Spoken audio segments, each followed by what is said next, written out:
anticipate. This you can anticipate as disease, as population disease, and this is the resources. Coronary heart disease is an example of a cardiovascular disease where the mortality is actually improved. In 1965, the mortality was about 60%. And over time, the mortality actually reduced a lot, and that has led to a 72% improvement by medical therapy and revascularization, 25% by primary interventions, 29% by secondary interventions, and only a small amount which is unexplained. So this is a positive finding. In congestive heart failure, the incidence still remains very, very high, about 1 to 2%. The readmission rates remains very high, about 25 to 60%. The mortality has remained unchanged at 50%, and many patients have comorbidities. So there's a big contrast in cardiovascular diseases where coronary heart disease has improved, congestive heart failure hasn't. And if you look at this thing, the burden is increasing here, and the resources for congestive heart failure are not increasing. So the cost of treating these conditions are increasing. And Thomas Malthus was the one who described this process. Now, disease management programs were designed to manage chronic diseases. There are similarities between chronic diseases and acute diseases in that the resources used are similar, but how the resources used varies. So the chronic care model divides up into a community and health systems. The community has resources and policies, and self-management support is very critical. And this was actually started in the 1980s, where they started describing self-management support. So this means that the patient within the community can manage a degree of their illness with resources, policy, and support. The health system role is to organize healthcare. They have delivery system designs, how they wish to provide the service, physician support, which is internet and computer systems, and clinical information systems, which are systems which are used within the hospital. Now, all of these go on to produce improved outcomes. Now, but what is interesting is in coronary artery disease, using the same processes has improved care, but not heart failure. The main difference between the two is the acuity. Chronic heart failure is for life, whereas coronary artery disease has a subacute profile. Within about 6 months or so, patients are usually over the acute period. Now, to help this, you need informed and activated patients. Most patients are informed in that they know that they need to have care. Are they activated? Look, a lot of them are switched on, but whether they fully understand or grasp the understanding is really the problem. So you get this aspect minus the patient's understanding and the interaction with a proactive health team. And the ability of the health team to inform patients is very, very important.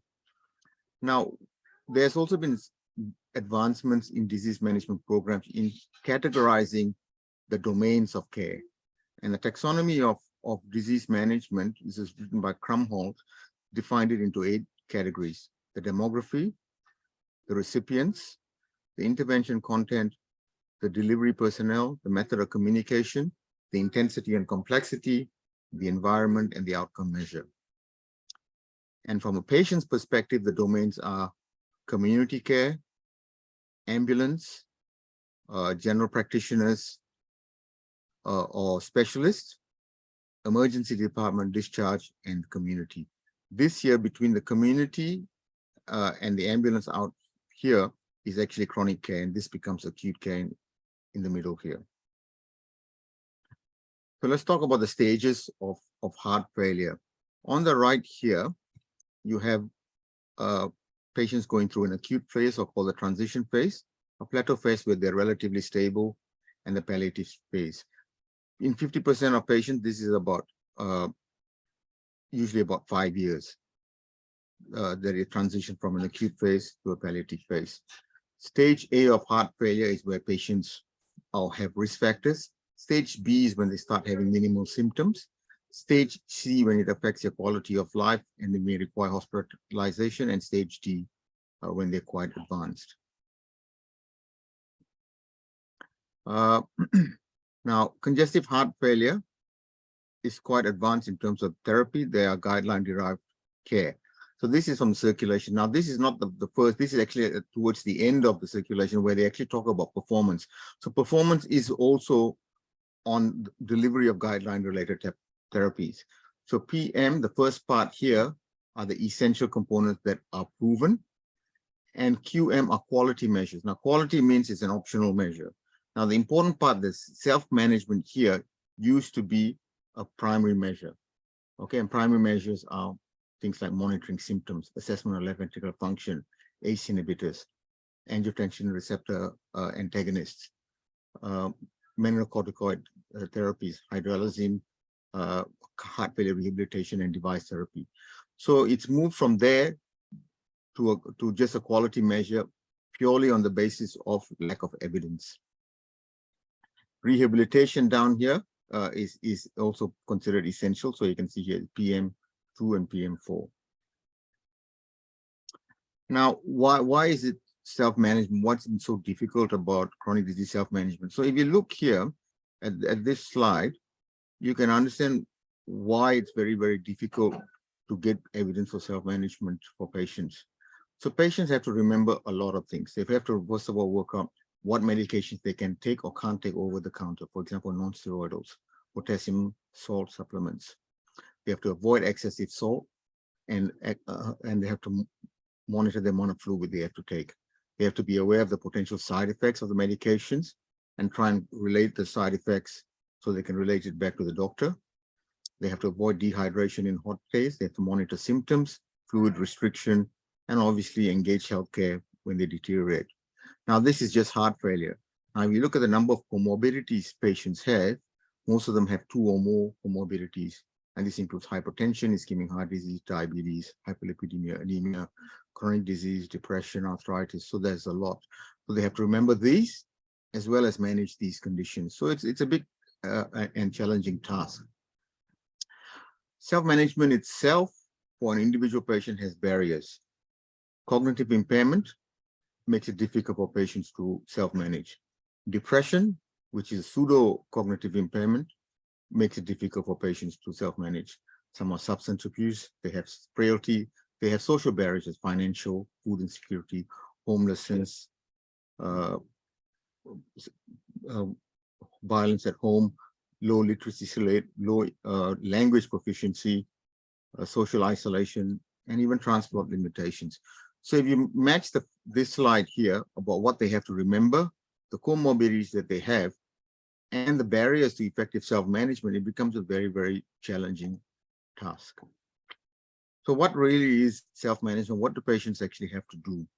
They have to achieve 4 goals, and this is performance mastery, modeling, symptom interpretation, and social persuasion.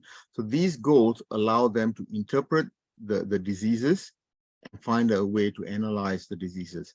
They have 3 tasks. So from this role, their role is medical management, role management, and disease management. Medical management to a limited capacity, they can titrate the medications that they use. Role management is how they relate themselves to health practitioners and manage the different diseases that they have.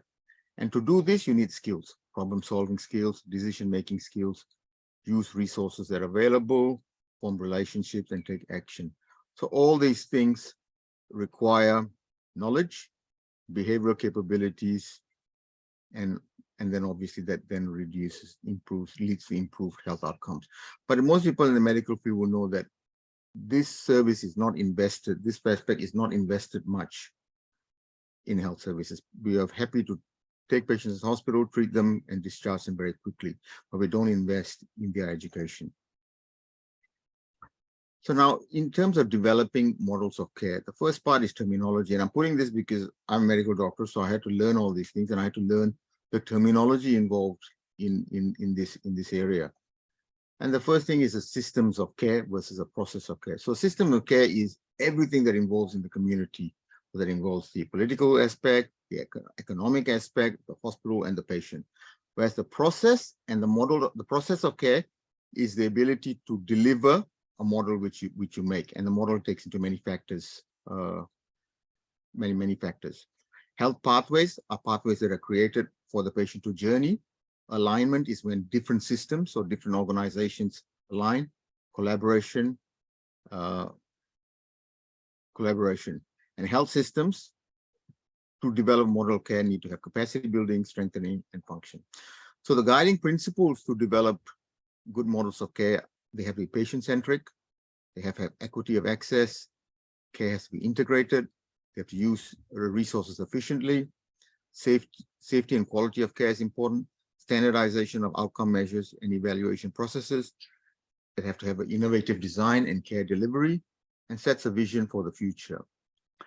And the factors we need to consider in doing this, it has to match evidence-based medicine, link local, state, and national plans, collaborative development, identify and assess the cost, revenue, and funding, extend across the care of the patient spectrum, and factor all populations and demographies. The beginning to designing the model of care starts with the project initiation. So this involves a group of stakeholders understanding what the model is. And it's very hard to go from hospital, community, and government. Nobody sits on the table together. So one or two people have to identify the issues, and you have to gain momentum from that. From that point, you need to have a diagnostic thing. So this usually has like a Delphi-based system where people get together and sit down and analyze the root cause of the issues. And then you identify 2 or 3 of the root causes, and then you go on to a solution design. And then you implement that solution, and then you look for sustainability. So this is coming back to things that we have been looking at. So patient journey, pathway, the challenges and opportunities for healthcare. So at the top here is a heart failure admission scenario. The patient could have a true heart failure admission. They could have another medical reason, a surgical reason, or something that is socially avoidable. So what is something that is completely avoidable? So a patient, say, develops chest discomfort. Now he calls his GP. The GP can't see him. He calls the specialist can't see him. So the only next port of call is the emergency department, and that is completely avoidable if someone is able to reassure him that it's not significant. So we felt that the place to triage this sort of service is not in the hospital emergency, but in the community hub. One aspect of community hub that's developed here in Australia is through the general practitioners, but you see a lot of them are unused. They've got beds there, nobody's facilitating because the GPs are too busy. They don't have nurses to come and facilitate it. So it's a lot of them are pretty much white elephants. So perhaps the specialists are the ones who have to have community health hubs, but specialists obviously don't do what general practitioners do. So this is more of a transitionary thing where they stay there for a short period and then relegate their care back to the GPs.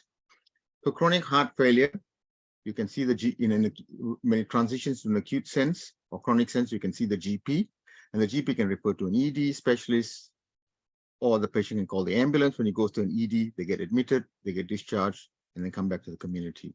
They can see a specialist directly, or they can see allied health, a community nurse or a hospital nurse, and they have different roles.